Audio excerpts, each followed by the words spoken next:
நண்பர்களுக்கு அனைவருக்கும் வணக்கம். இந்த வீடியோ நம்ம என்ன பார்க்க போறோம் அப்படின்னா, நண்பர் ஒருத்தர் வந்து கமெண்ட் பண்ணியிருந்தாரு. நான் டெஸ்ட்லாம் வந்து எப்படி போட்டேன், டெஸ்ட்ல எப்படி என்னோட மார்க்லாம் இன்க்ரீஸ் பண்ணேன் அப்படிங்கிறத வந்து கேட்டிருந்தாரு. ஸோ அதற்குரிய வீடியோ தான் அது. உங்களுக்கும் வந்து ஏதாவது சந்தேகங்கள் இருந்தது நான் தெரிஞ்சுக்க விரும்புனீங்க அப்படின்னா வந்து கமெண்ட் செக்ஷன்ல சொல்லுங்க. கண்டிப்பா உங்களுக்கான வீடியோ இருக்கும். இந்த வீடியோ எல்லாமே வந்து நான் என்ன ஃபாலோ பண்ணேன், ஸோ எதை ஃபாலோ பண்ணி நான் கிளியர் பண்ணணும் அந்த பேஸில் தான் உங்களுக்கு சொல்லிட்டு இருக்கேன். கண்டிப்பா இந்த பாயிண்ட்ஸ் எல்லாமே உங்களுக்கு யூஸ்ஃபுல்லா இருக்கும். நீங்களும் வந்து ஃபாலோ பண்ணி பாருங்க. இப்போ ஒரு டெஸ்ட் அப்படிங்கிறது பார்த்தீங்க அப்படின்னா, நீங்க இப்போ ஒரு டெஸ்ட் எழுத போறீங்க அப்படின்னா, அதுக்குரிய ஷெட்யூல் போடுவீங்க இல்லைங்களா? ஃபர்ஸ்ட் நீங்க வந்து பார்த்தீங்க அப்படின்னா, ஷெட்யூலை முடிச்சிடணும். நான் படிக்கிறப்ப பார்த்தீங்க அப்படின்னா, எனக்கு எந்த வேலை பெண்டிங் இருந்தாலும் சரி, சாப்பிட்றோம் சாப்பிடல, தூங்குறோம் தூங்கல. அது வந்து மேட்டர் கிடையாது. நம்ம வந்து ஒரு ஷெட்யூல் போடுறோம் அப்படின்னா, அந்த அன்னைக்கு கம்ப்ளீட் பண்ணாம நான் ஒரு நாள் கூட தூங்குனதே கிடையாது. உண்மையாலுமே. இது நீங்களும் வந்து ஃபாலோ பண்ணுங்க. ஒரு நாள் வந்து உங்க ஷெட்யூல் வந்து தள்ளி போட்டீங்க அப்படின்னா வந்து அடுத்தடுத்த நாள் வந்து சேர்ந்துக்கிட்டே போயிடும். கடைசி அந்த டெஸ்ட் முதல் ப்ராப்பரா படிக்க மாட்டீங்க. சரிங்களா? அதே போல பாத்தீங்கன்னா டெஸ்ட் எழுதுறப்போ நான் படிக்கிறப்ப நிறைய பேர்த்த பார்த்துருக்கிறேன். அவங்களே ஏமாத்திப்பாங்க. எப்படின்னு பாத்தீங்கன்னா அவங்க படிச்சு எழுதுற டெஸ்ட்லயே எனக்கு தெரிஞ்சு நிறைய பேர் பார்த்து எழுதுறதெல்லாம் நான் பார்த்துருக்கேன். அது மட்டும் இல்லாம இதுல எப்படியாவது மார்க் எடுத்து இந்த 10 பேருக்கு முன்னால நம்ம நல்ல மார்க் எடுத்துட்டோம் அப்படிங்கிற ஒரு திங்கிங் இருந்தா போதும், ஒரு பேர் கிடைச்சா போதும் அப்படின்னு படிக்கிறவங்களாம் நிறைய இருக்காங்க. சரிங்களா?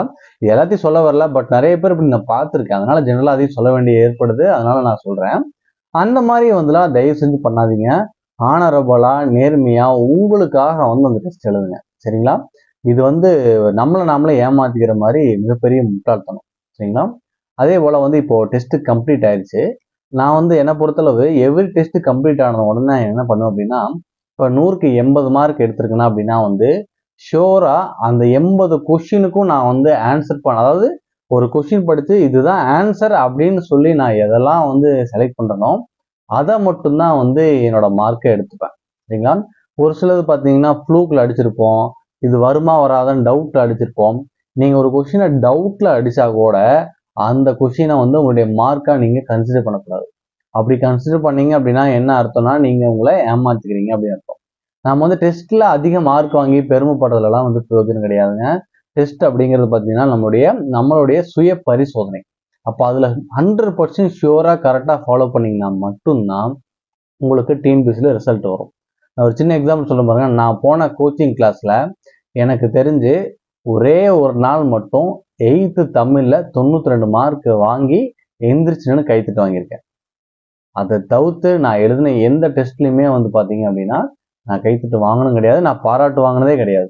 அப்படியே ஒரு ஆவரேஜா ஸ்டூடெண்டாக தான் இருப்பேன். 100 மார்க் கொஸ்டின் வச்சாங்கன்னா ஒரு 70 75 அந்த ரேஞ்சுக்குள்ள தான் இருக்கு. எங்க சென்ட்ரல் பார்த்தீங்கன்னா 80க்கு மேல இருந்தால் தான் குட் அப்படின்னு சொல்லுவாங்க. ஸோ அப்படி இருந்திருக்கப்போ நான் கால்குலேட் பண்ணியிருக்கேன்னு பாருங்க. நான் அதே மாதிரி இப்போ எங்கேயோ பேச ஆரம்பிச்சு எங்கேயோ போயிடுறேன். ஓகே, அந்த மாதிரி வந்து ஃபர்ஸ்ட் நீங்க உங்களுடைய மார்க் என்ன அப்படிங்கிறத நீங்க ஷூர் பண்ணுங்க. சரிங்களா? நான் வந்து 70 மார்க் எடுத்திருக்கேன் அப்படின்னா அந்த 70 கொஸ்டினுக்கு எனக்கு ப்ராப்பரா ஆன்சர் தெரிஞ்சு அடிச்சதா தான் இருக்கும். சரிங்களா? ஆன்சர் தெரியாது எல்லாமே என்ன பண்ணும் அப்படின்னா நான் வந்து தப்பான கொஸ்டின் லிஸ்ட்ல தான் வச்சுப்பேன். சரிங்களா? இப்போ வந்து கொஸ்டின் அடிச்சாச்சு, நம்மளுடைய பியூர் மார்க் தெரிஞ்சிருச்சு. உங்களுடைய பியூர் மார்க் தெரிஞ்சாதான் நீங்க எந்த ஸ்டேஜ்ல இருக்கீங்கன்னு நீங்க வந்து அனாலிசிஸ் பண்ண முடியும். அந்த ஸ்டேஜ் வச்சுதான் நீங்க படிக்கிறது வந்து இம்ப்ரூவ் ஆகும். சரிங்களா? ஸோ அந்த விஷயத்தை நீங்க வந்து எப்பவுமே ஃபர்கெட் பண்ணிடாதீங்க.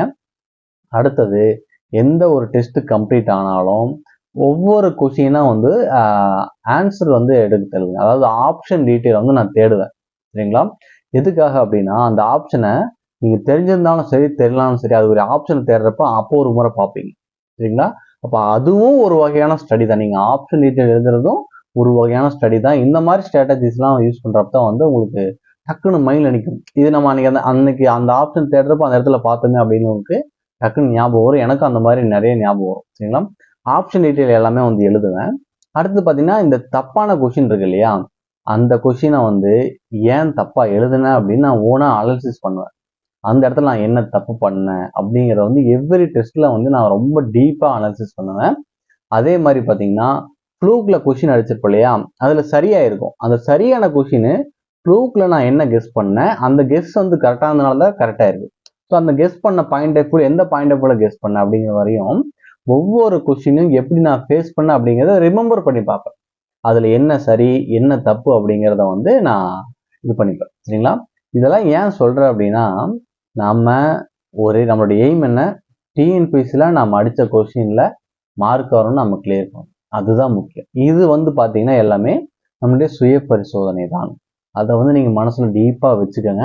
ஸோ அதை வழி நீங்கள் ஃபாலோ பண்ணுங்க, சரிங்களா? ஸோ ஆக இப்போ வந்து ஒவ்வொரு டெஸ்ட் முடிஞ்ச உடனே அதோடைய ஆப்ஷன் டீட்டெயில்ஸ் எழுதியாச்சு, சரிங்களா? அடுத்தது பார்த்தீங்க அப்படின்னா, நீங்கள் ஒரு முறை டெஸ்ட் எழுதுறீங்க. இப்போ நீங்கள் ஒரு முறை டெஸ்ட் எழுதுறீங்க அப்படின்னா, நீங்கள் படித்து வந்த கொஸ்டின் ஆன்சர் பண்ணுறீங்க. அடுத்த முறை அதில் நீங்கள் தப்பு பண்ணது சரியாகலாம், ஆனால் சரியானது எந்த வகையிலும் தப்பாகக்கூடாது.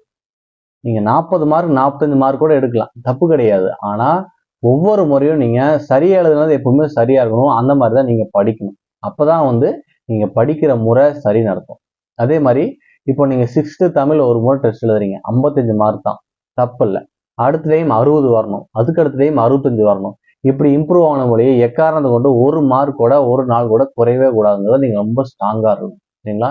எடுத்ததையும் 98 எடுத்துட்டு பெருமைப்பட்டுக்கிட்டு அதுக்கப்புறம் எங்கள் எக்ஸாம்பிள் போய் தப்பு பண்ணவே கூடாது. ஸோ என்னை பொறுத்த வரையும் டெஸ்ட்டில் வந்து எவ்வளோ வேணால் தப்பு பண்ணுங்க.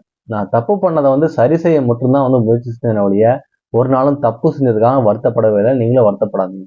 தப்பு தானே, தப்பு சரி செஞ்சுக்கலாம். டிஎன்பிஎஸ்சி குரூப் 4 எக்ஸாமில் தப்பு பண்ணாதான் வருத்தப்படணும். இப்போ தப்பு பண்ண என்ன பண்ணிக்கலாம், சரி செஞ்சுக்கலாம். செய்யக்கூடிய நீங்கள் எல்லா தப்புமே உங்களை சரி செய்யறதுக்காக தான் அப்படிங்கிறத மறந்துடாதீங்க. நீங்கள் ரெகுலராக வந்து படிச்சுக்கிட்டே இருங்க, கண்டிப்பாக வந்து உங்களுக்கு யூஸ்ஃபுல்லாக, சரிங்களா? இந்த கொஷின் கேட்ட நண்பருக்கு இது வந்து கண்டிப்பாக யூஸ்ஃபுல்லாக இருக்கும்னு நினைக்கிறேன். மீண்டும் அடுத்த பதிவில் சந்திப்போம். நன்றி, வணக்கம்.